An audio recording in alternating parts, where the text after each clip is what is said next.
I'm Melissa, I write books.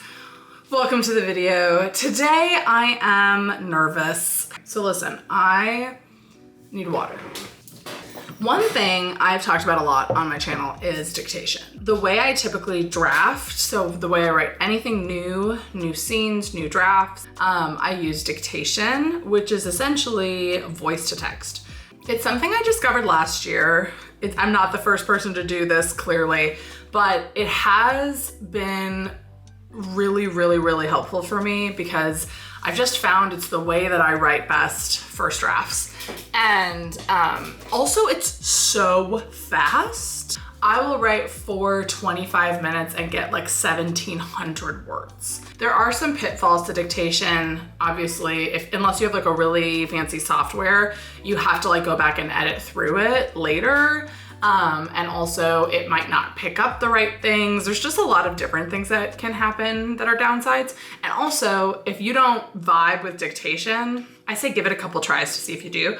But like some people turn on a microphone and it just like nothing happens. So it might not be the right for you, but I've talked a lot about dictation, but I thought it would be interesting to do like a real-time dictation session. So it's gonna be quick. It's gonna be 10 minutes.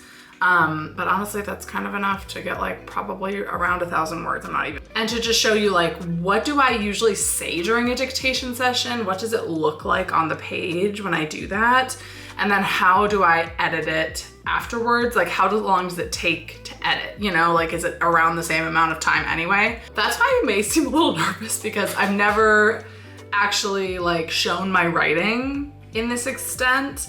And this is just, I just want to clarify, but I don't know how my writing's gonna be tonight. I don't know if it's gonna be good, but I always edit and change it. My dictation is typically much wordier and much more like in-depth and flowery than how the page actually ends up. I usually cut out things, but it's just a good way for me to get a bunch on the page so that I can work with it and it's malleable. So yeah, I have my screen share, yikes.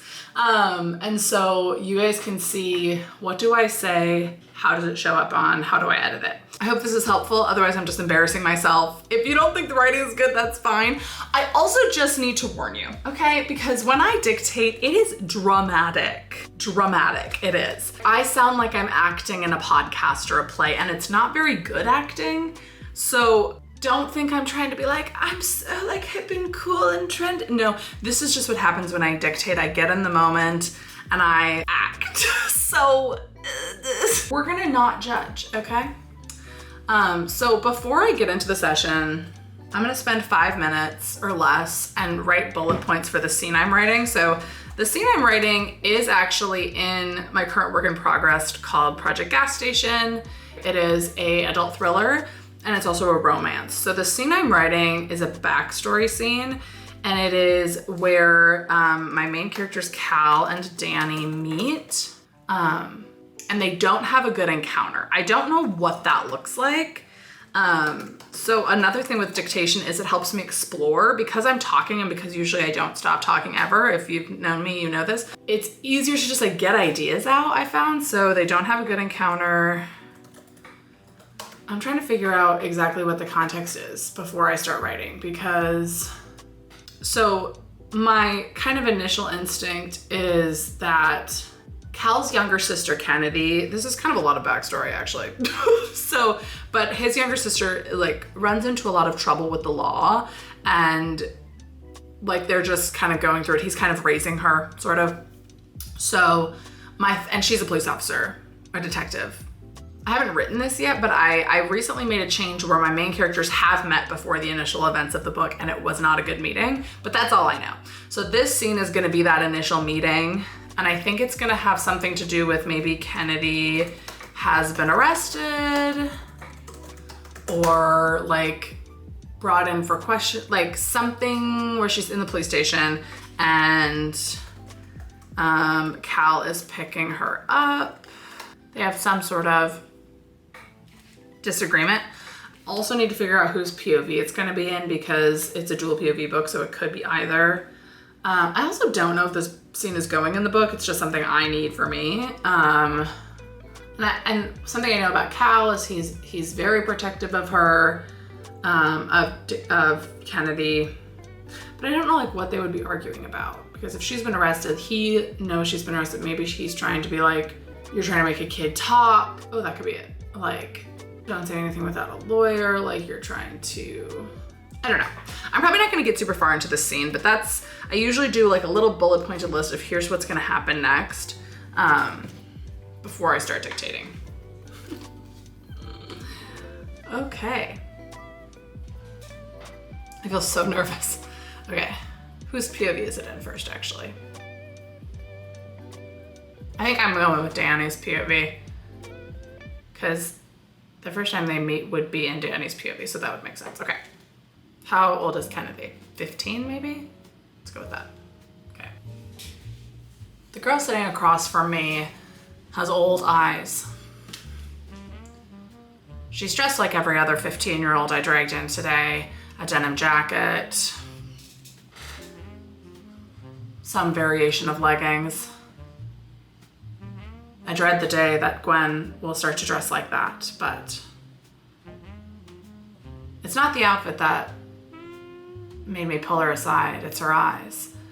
They're coated in a familiar, in a predictable level of concealer and mascara, but there's a wariness in her gaze.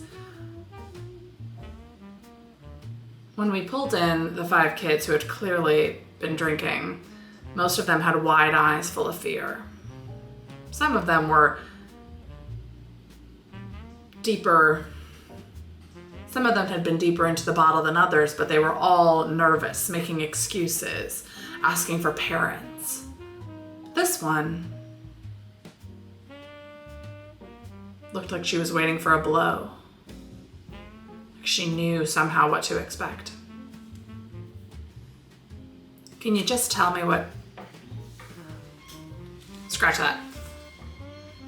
Let's just make this easy, I say, handing her the water, pushing the water back to her side of the table yet again. She'd pushed it back to me before, but I was determined. She might have been stubborn.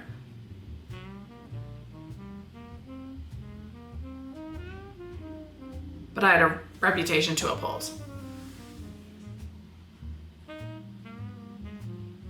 I'd been this girl.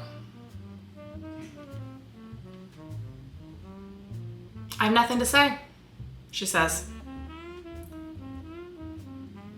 Okay, so you're okay being arrested for alcohol?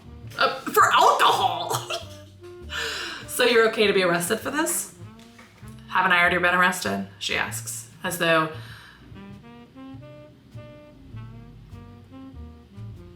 we're talking about a grade on a paper rather than a prison cell, a jail cell. No, I say. Some of your friends have, but if you want to just tell me who bought the alcohol, we could be beyond this, I say. She rolls her eyes, and I feel myself echoing her sentiment. Is this how I'd imagined spending my days when I joined the force? I knew that there would be tedious things I didn't agree with.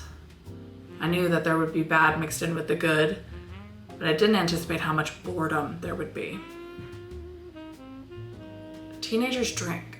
It happens every day. And apparently it's my problem, my paperwork to do.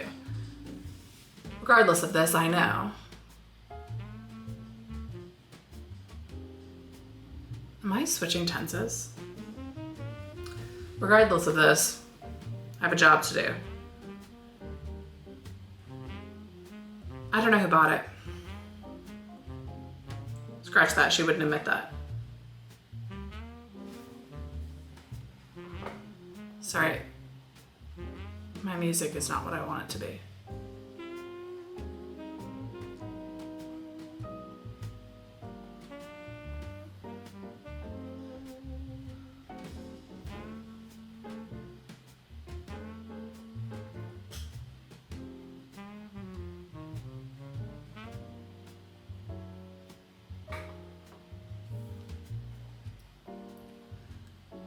I don't know what you're talking about, she says.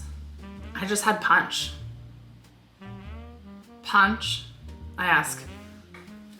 Is that the story you want to go with? You're wasting your time. She says, I'm not going to tell you anything. She says, a hint of defiance coming through her wariness, but there's something that keeps me at the table. I could easily go in and question one of her friends and get an answer easily, but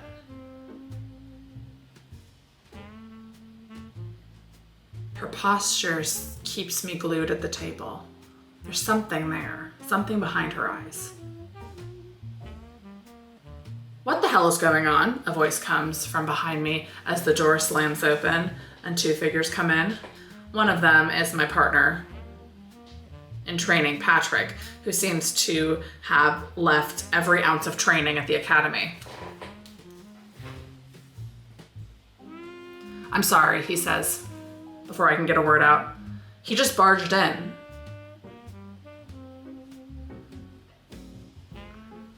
It's fine, I say. Who are you? I ask the man who's already crossed the table and dropped his suit jacket around the girl across the table.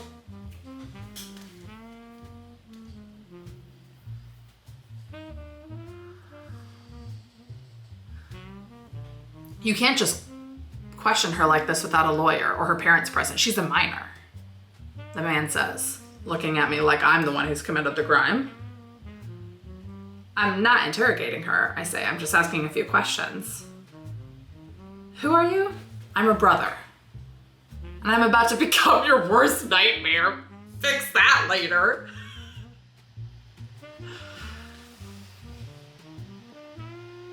Wow, original, I say.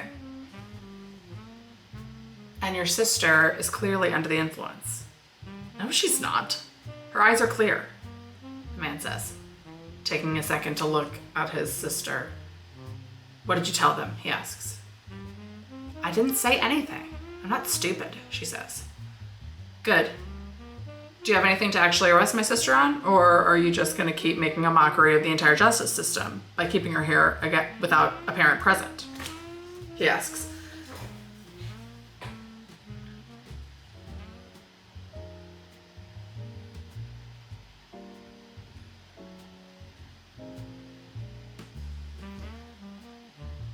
Let's just take a breath here, I say, while Patrick starts stammering behind me. He's right, Danny, he says stupidly. We'll talk about this later, I say to him. Again, I was not interrogating her, I was just asking her a few questions, I say, feeling the burn of a lie in my throat. I had assumed she was over 18, but I should have checked. I internally curse myself at the mountain of paperwork I've surely given myself by this error.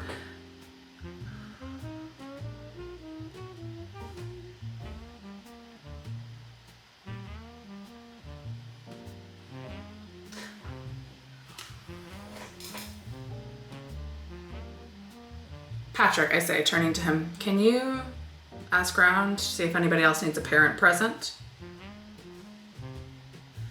No, Alyssa. They asked the kids if they were willing to talk without their parent present. Also look this up later.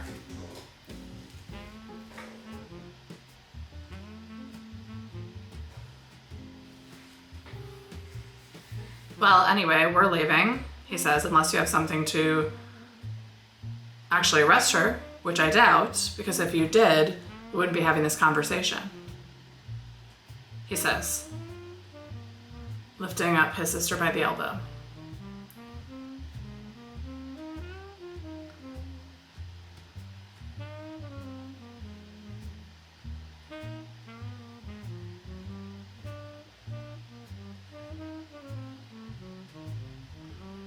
He's right. We didn't arrest Kennedy because she passed the breathalyzer. But by the looks of the party, we had just arrived, so it's highly likely that she had had something to drink and it didn't show up on the breathalyzer. Alyssa, look up breathalyzers and see how they actually detect things. I pulled her in because I think she knows who bought it. Listen, this has gotten out of hand, I say, but it's in everyone's best interest if you just tell us who bought the alcohol. Once we know that, we won't bother you again. Sure, he says. I've heard those words before, he says. I narrow my eyes. Do I know you? I ask.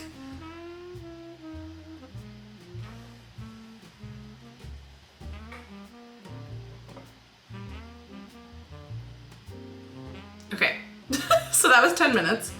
Also humbling. I'm gonna edit this in a minute, but it looks like that was, let's see how many words. About 940 words in 10 minutes.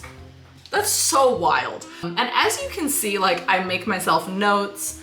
I'm sure many of these sentences will be gone. Like, it took me a long time to get to when Cal actually enters the scene. And that's something with dictation, is that sometimes if I don't know exactly where it's going, I'll spend a little bit more time in details and inner monologues and like looking around and making thoughts and having reflections, you know, and not all of that will make it to the last draft, but it's also like nice because it helps flesh things out.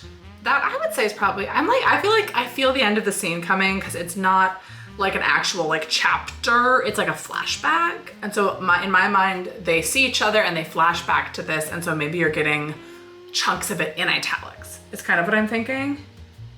I'm now gonna edit through it and kind of show you how I edit. And I'm not gonna, like how I edit it, this is not gonna be like the final iteration of this scene. It's just cleaning it up. So anything that's like obvious, like I'm definitely cutting that, I'll cut, and then you'll just kind of see. But I'll kind of give you an idea of like how long does it really take to edit this kind of stuff afterwards. I have also found in my experience that Word is the best at like picking up the right words. I also use a microphone, so mostly for the vibes, honestly, but it also helps the dictation software pick it up more clearly. And there are definitely some, like my grammar, I'm sure as I'm speaking, like I could feel myself having some like weird run-on sentences that I don't exactly know how they're gonna go, but there were definitely some gems in there that I really liked as I was saying them. Like one of them was like Patrick left all of his training at the academy, you know, like things like that. There are definitely gems in here. So let's edit it.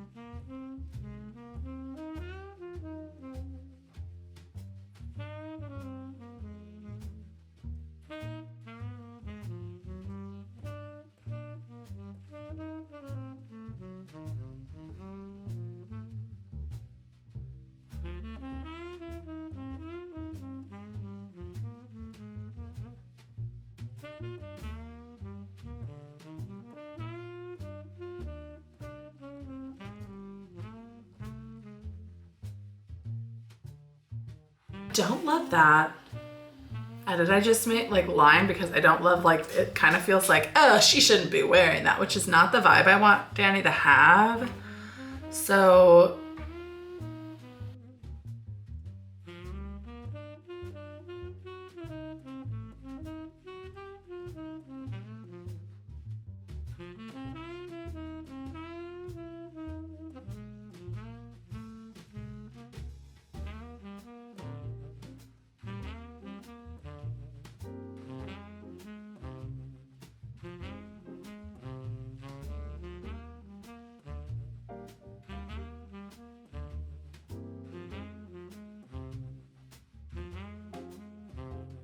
I also was writing in past tense a lot in this, which is weird because I write in present tense in this book.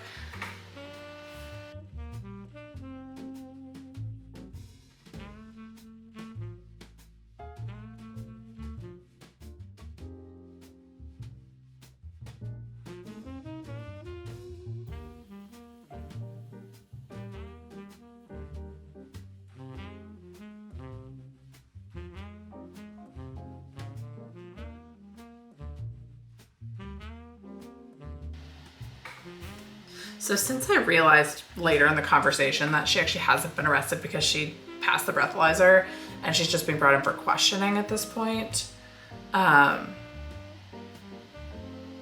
cutting this out. I'm gonna change it up a little bit.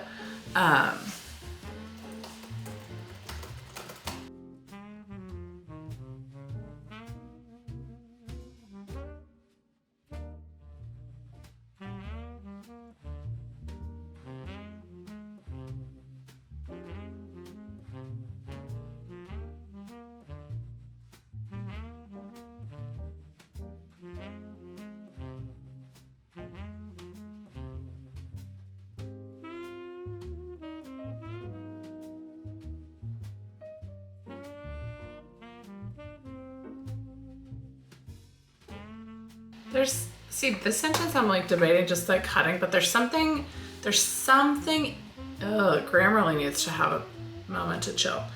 But there's something in it that I like, and I think it'll eventually, this is like really bothering me. There's something there.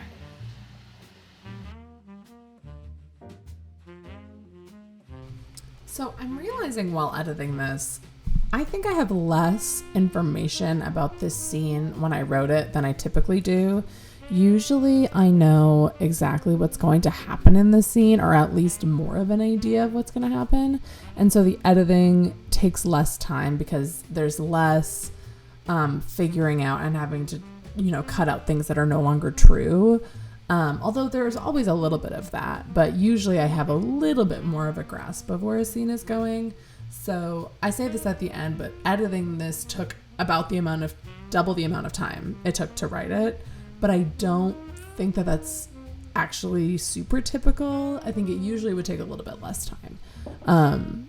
Because you see me doing things here where I'm like fully cutting out paragraphs because they're no longer true, or making decisions about how it impacts the character. And while that definitely does happen during drafting, I make a pretty solid outline, so it happens less often than this. Mostly just saying that so that I don't feel bad, that it actually doesn't take any less time to do this than it does to actually write with your fingertips. But I also just thought that would be worth mentioning.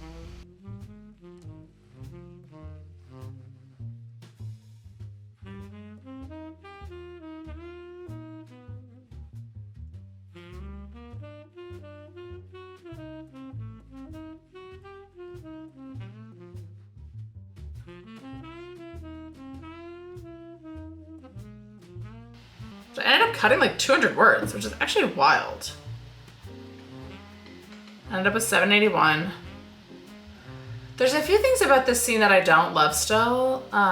Specifically, I don't love how it paints Danny, because it kind of makes Danny seem like she's like this corrupt detective who's like questioning people without having the right means to do things. So there's a few things internally that I want to do where it's like she thought that she was 18 and she just I want Danny to look a little bit better in this encounter, because it's like a part of her plot. Like she has an issue with like the way that, obviously I think most people have an issue with this, the way that people in positions like this manipulate their power. She has a problem with that. So it wouldn't really make sense for her to do that. So I need to think about that and think, what can I do to this scene to make her not be breaking an actual law? Or not, it's actually not against the law, but to not be using the system in that way. But that's besides the point. This video is about dictation. I'm gonna come back to this, but I do like how Cal kind of barges in and is like, you're sloppy, you don't know what's going on. Maybe I'll have it be Patrick's fault because he's just kind of a dick later in the book. And so maybe I could have him be the one who brought her in, and she could be like, you didn't call her parents, or she's under 18, something like that. That might help. Anyway, that's besides the point. It did take quite a bit longer to edit than I realized. I don't typically edit the scene right after I dictate. In fact, I'll just dictate the whole book. This is how I did the first draft of this book. I dictated the whole book, and then the second draft was actually doing this process of transcribing the scene. So I'm making line edits, I'm changing things around now that I have the full context of the scene. And that's one thing I've really noticed about dictation, is that earlier in the scene I'm saying things, and then by the end of the scene they're no longer make sense, and so then I have to go back and adjust. I was talking, she was saying, oh yeah, I've already arrested your friends and you're under, but actually by the end of the scene I was like, no, that's not true. So you just kind of have to go back and reevaluate, but I still much prefer this way. I'll be interested to see in editing, I'll put it on the screen, how long it took me total. But I did end up cutting quite a few words, and that's a little bit more thorough of a line edit than I would typically do in this sort of transcription from block of text to dictation. But I hope it was helpful to kind of see and hear, I guess, this is what it sounds like when I'm actually physically doing it, and this is what it looks like on the page. Please don't judge me too harshly. Again, this is not what the ending scene will look like, but it's not super far off.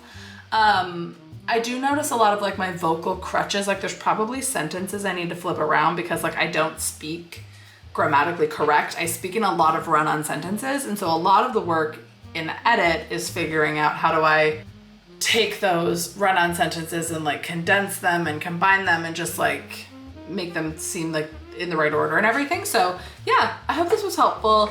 Or maybe I just embarrassed myself, but actually no, I'm like happy with where the scene is actually.